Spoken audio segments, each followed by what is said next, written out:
and welcome to the Divorce Women's Guide podcast, where we talk about the things us divorcees are thinking, but not always talking about, as we turn our divorce into the best gift we've ever been given.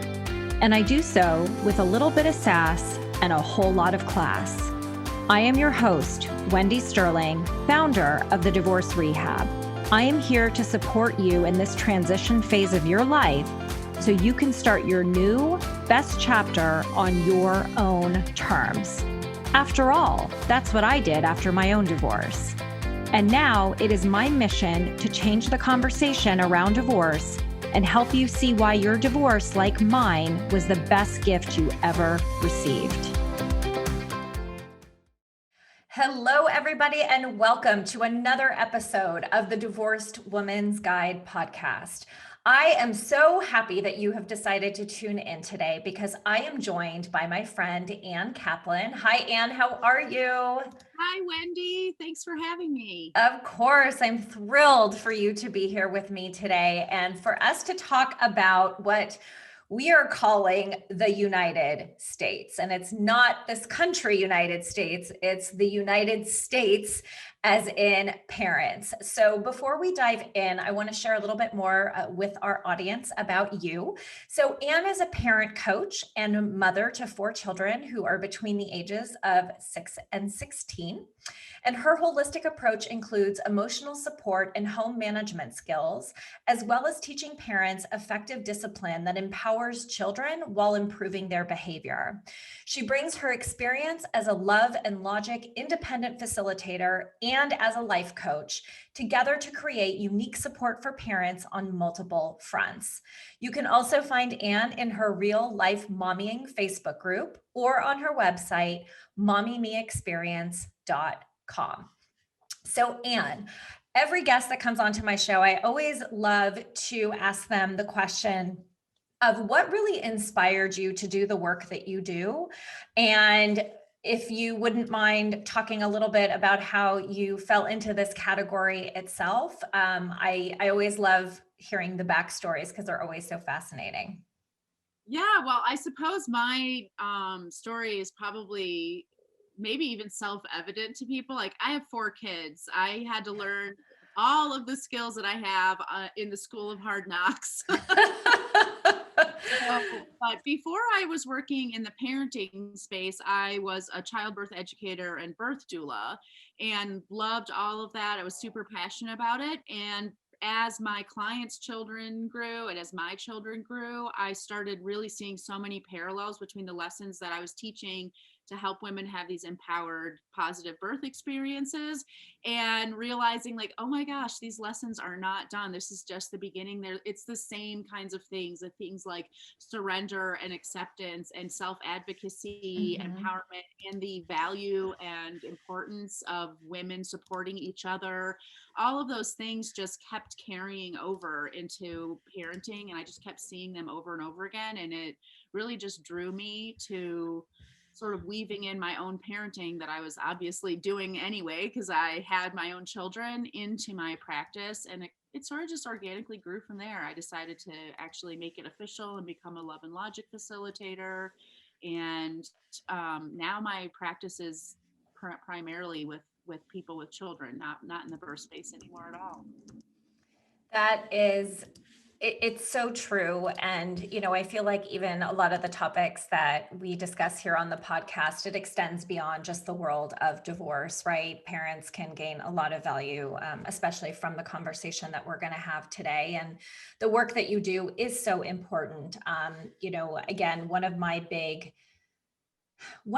big pushes about, especially the work that I do with my clients is, while I'm supporting them in their recovery process, the mindset shifting and the language that they're learning is also empowering not only to them, but is also something that they can teach to their children. And I'm all about empowering our children in any way, shape, or form, especially, given where we're at, our kids really get to stand in their own power. And it's something that I'm a huge advocate of. But obviously, when you are in the world of divorce, sometimes it is, man on man, for lack of a better term, as as you are navigating this road. And so, when parents are in a situation where they're separated or divorced, so many of us, and me being a control freak, A-type personality recovering, one of the things that I had to learn early on was to really detach from the way in which my ex-husband chose to co-parent. And it was really hard for me because I remember times even where I would be like, wait a second, when we were married, like we totally agreed on this. And now you're doing this, like what, I don't understand what the disconnect is. So how much does it truly matter? Or rather, what are some ways that people can respect their co-parents' rules and guidelines when they're different than yours? I think honestly, the biggest thing we can do when we're in a separated situation to respect each other's different parenting, because that's definitely going to happen. It's Yeah. not an if but when, and it's not an if but maybe how much. Like some co-parents do a great job of at least trying to be on the same page and having communication and stuff like that, but even in those cases, those parents are still going to be parenting differently because they're just two different people and they see the world differently, and that's probably why they're not together anymore. Right? So we know that that's going to happen. It happens even when couples are still together, that they Yeah. parent differently. Yeah. So I think the biggest thing that we can do to kind of respect each other's parenting is not make each other's parenting mean something about our parenting, about the safety of our children, about the future of our family, about all the stories we tell ourselves about what it means when kids are at the co-parents house and things are different there than they are at home. We go into this like kind of mind drama place that is so self-sabotaging. It really affects the way we show up with our kids. It affects how we feel when we're not with our children. It affects so much.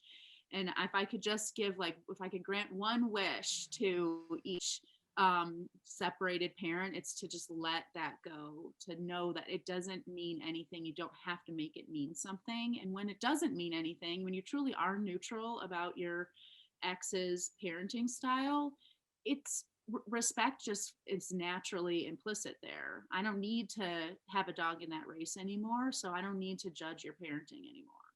Yeah. Well, and what happens, like, what advice would you give people if, there's times where, like, for example, actually, even last night, I talked to my younger son because he's at his dad's, and he was talking to me about some rules that were set down by his new stepmom and his dad in the house. And, a lot of times I say, like, my boys try to kind of bait me to see if I'll react. And, many times I'm sure they're like, hoping that I'm going to go call their dad. How can parents also just empower our children to come to a place where they don't try to bait the other parent or influence the rules, and to get them to also get to a place to just kind of accept, like, this is how it is at the other parent's house? I love this question because this is a fundamental principle that I teach to all my clients, just about parenting, not about Mhm. divorce at all, but it's so visible in a divorce situation. Human beings, not just children, but all human beings, we are addicted to the emotions of the people around us. We are tribal creatures. We evolved to be really dependent on our communities. And so we have mechanisms in our lizard brains that are wired to make sure that we can elicit emotion from the people around us. It makes us feel safe and connected when the people around us are giving us emotional reactions, even negative emotional reactions. Right. So that exists within each and every child. And so when we show our child that we have an emotional soft spot, we are guaranteeing that that child is going to experiment with eliciting emotion from that hot spot. So divorce is such a great way where this is demonstrated so visibly. Kids can tell, kids know you have a terror. I promise you, every parent out there, your poker face is terrible. But I practice it. Why is it bad?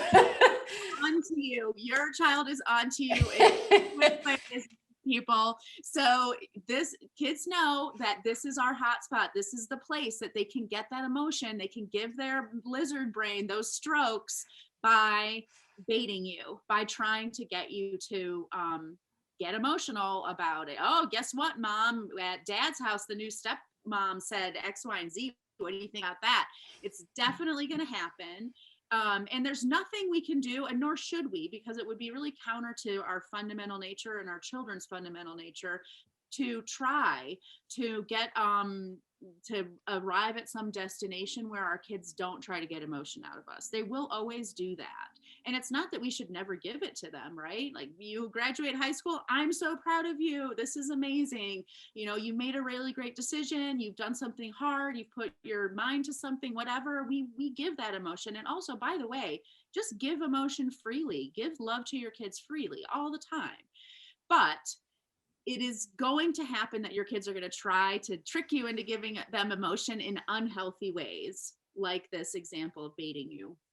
And so the best way you can minimize that is to not give it to them. The more that you can do, not to just have your poker face, not to just fake it till you make it, but actually do your homework, do the work to actually feel neutral, so that when your child tries to bait you, you're just like, okay, thanks for the information. I don't really care. Right. No, Well, and a and lot of times too, like even last night with my son, I said to him, I was like, oh, I can tell like you sound angry or frustrated. Like, what does that feel like? And he's like, well, and then he starts going off on this tangent. And so like what I always say and tell my clients is that, kind of the way to detach from, your initial onset of like, what does she think she's doing? And, like, how dare she? And this is stupid. And why am I not being consulted? Instead of going down that path, I'm just like, okay, well, clearly he's pissed because I'd be pissed. Right. But just kind of get curious about like, what does this experience feel like? Like, what does this feel like to you? Have you talked to your father? Have you talked to your mother about how this is making you feel? And I think that this is one of so many challenges, right, that our kids face, that as parents that we know is something that they're going to have to manage. Now, granted, kids are super resilient, but it doesn't mean that there aren't different unique challenges that they face when parents get separated and parents get divorced. So what is it that you see? What else do you see commonly that kids struggle with when parents are divorced? honestly, I think the biggest challenge kids face when their parents are divorced is their parents seeing them through the lens of the divorce. And so once again, I might start sounding like a broken record out there, but like doing this work to get to a place where you don't harbor guilt or shame, Right. not living your life as trying to be the antidote to your ex or trying to make up for the fact that you did, quote unquote, did this to your child, is that is literally the biggest challenge I see divorced kids experiencing, is their parents are just parenting them. Literally everything about their parenting is defined by this divorce. Now, obviously, there's other logistical challenges. We all know, like the logistics of like sharing and coach and like organizing time and drop offs and the complications of new partners and all of those things. If those are logistics, those are just problems that have solutions. They are probably complicated solutions. They're probably solutions that you didn't ever think or want to have at this point in your life, but they exist. And I always say, like, especially because I work primarily with mothers, I say moms rise. That's just what we do. So Mm. whatever occasion your divorce, hands you logistically, you will rise to that occasion. That's not a problem. The challenge, the true problem, is when this divorce now is the flavor of everything for you and your child and your relationship with them. That's when divorce really does make this sort of like stumbling block for children. Instead of it just being a trait of their childhood, it becomes this thing they have to get over. Right. Well, and I mean, and then as speaking as, a person who, was taught the art of guilt, which I know so many of our listeners can relate to, right? Is that there's so much guilt that you feel going through divorce and the impact on our kids. So how can parents better manage that, right? To a place where it doesn't impact their ability to be good parents, right? Because the guilt that I always say that when you feel guilty, it's like because you're implementing a boundary, right? A new boundary that feels uncomfortable. So what tips can you give parents when guilt sets in? So, I mean, my honest opinion, point blank, is that I just really don't see a lot of people successfully doing this all on their own. Yeah. If I could give everybody out there just one gift, it would be permission to get help. We are not meant to parent in isolation. Human beings are tribal creatures. And especially when we're going through hard times and this like dark night of the soul that comes along with separation and divorce for many of us, you're not supposed to be able to do that by yourself. And I'm just going to be honest, you probably can't. You probably aren't able to do it by yourself. So, if it's a coach, if it's a therapist, if it's just an amazing sisterhood of women, if it's all three of those things, like, yes, do all of that. And I would say also give yourself permission to go through that dark night of the soul. This isn't about like, okay, I have to insulate my children from the reality of what's happening in our family.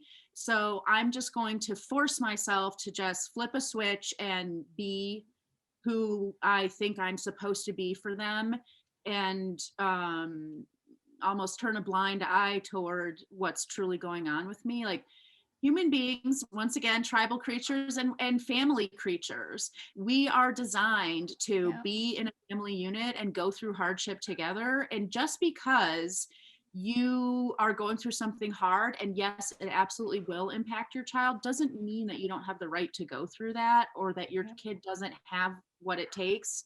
He or she came earthside equipped with what it takes to live earthside, and that means going through hard stuff and overcoming it, being in a relationship with somebody who's not doing that great all the time, when mom or dad is not in a great place. Like, all of our kids do have those tools to be raised by a human fallible person. So That's just let true. yourself be in a dark place. It's okay.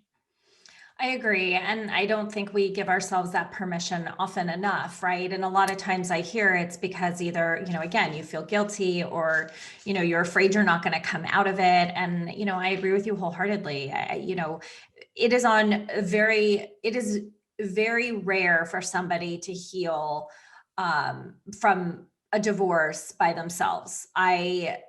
It is not something, as you said, that we can do by ourselves. It is something that requires, which I talk about all the time, consistency and accountability. And if you don't have the consistency in learning how to shift your ways of thinking, and if you don't have the accountability by somebody who is managing you, right? We're our own worst accountability partners because we make excuses. We're really good at making excuses. It's really hard. And I also think that by taking a stand for what it is that you're feeling and really being able to allow yourself to sink into the emotions, to me, so many people equate that to that's weak, right? It's so weak of me. Like you equate that to a weakness when it's actually the opposite. I believe that when you allow yourself to feel, right, going to a place of vulnerability is actually a huge strength, right? It's a place of power. So how else can our listeners take back their power as they're going through this process?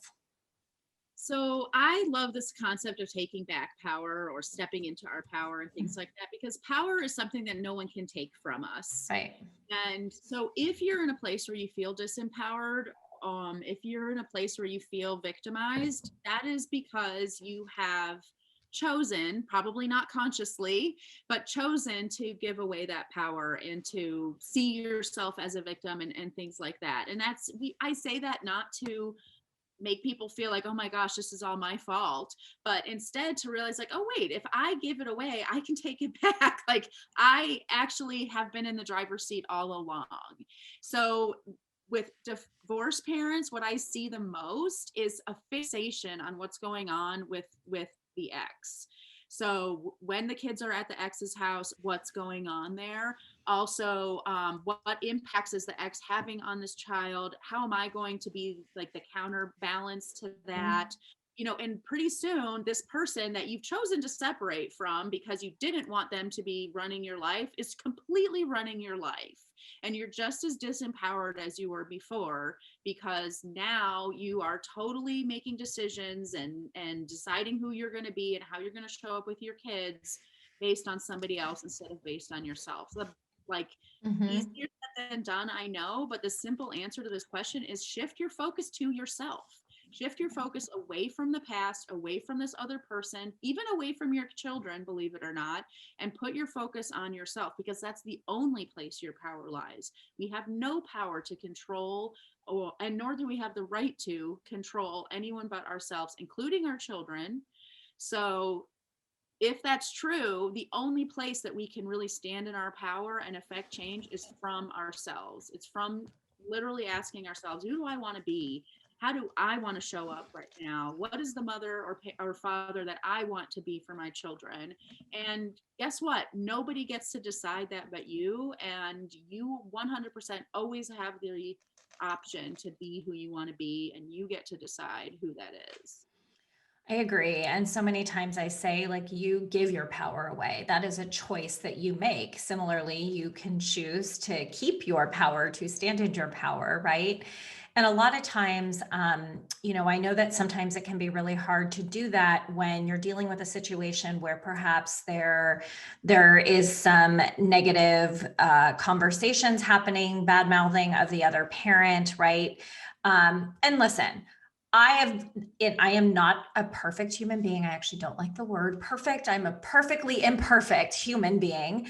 And early on, there were times where, I wasn't thinking and I would make a little comment here and there about their dad, which, in hindsight, it would be like it would come out of my mouth and I'd be like, crap, why did I just say that? Wishing you could just put it back in there. Can I go back in Yeah, time? like insert foot in mouth.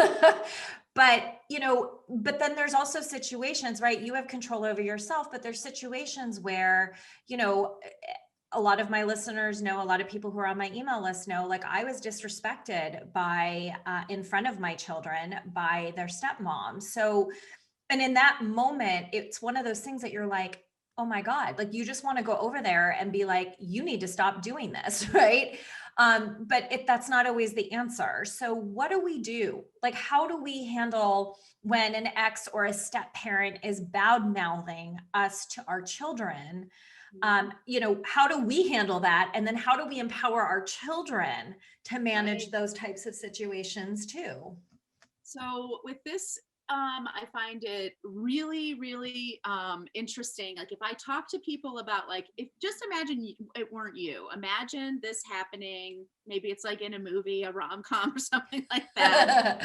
Who is the person that you're like, that's what is effective? That is awesome. And it's never the person who is raging and screaming and like YouTube worthy because they've been insulted and disrespected. Right. That's not who we want to be. We know that that's not the example. It's not, first of all, it's not going to work. It's not going to make any change. It only makes us look even more crazy or whatever nonsense people are saying about us.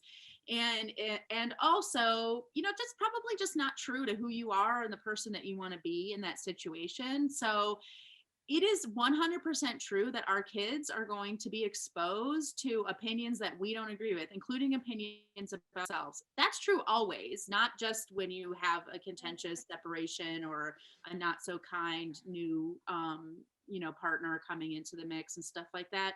That's true always. Our kids are going to be exposed to ideas that we really disagree with. We don't want them to adopt, including about ourselves.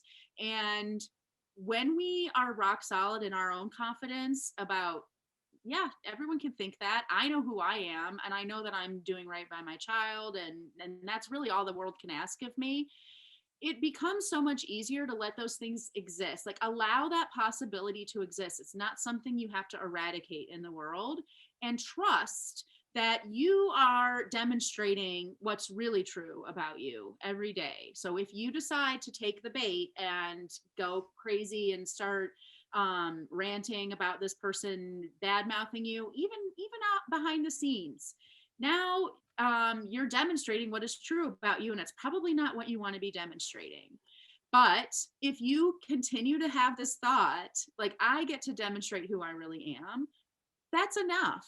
And there are so many studies out there. I used to have this conversation with people who are like stressed about like a grandparent living in the house. And what if the grandparent is parenting different than me or doesn't like me or is, kind of undermining me? And we'd have the same conversation, which is there are tons of studies out there that show that even in those dynamics, when there's another adult living in the house, kids know who their parents are. Kids value their parents over other role models in their house. That's why so many of us grew up with mommy and daddy issues, because it's like, if you Right. didn't get it from your parents, it's really hard to get it somewhere else. Yep. Even though it might be available to you in abundance, it doesn't mean as much when it doesn't come from your parents. That's because we know who our parents are, and they mean something to us.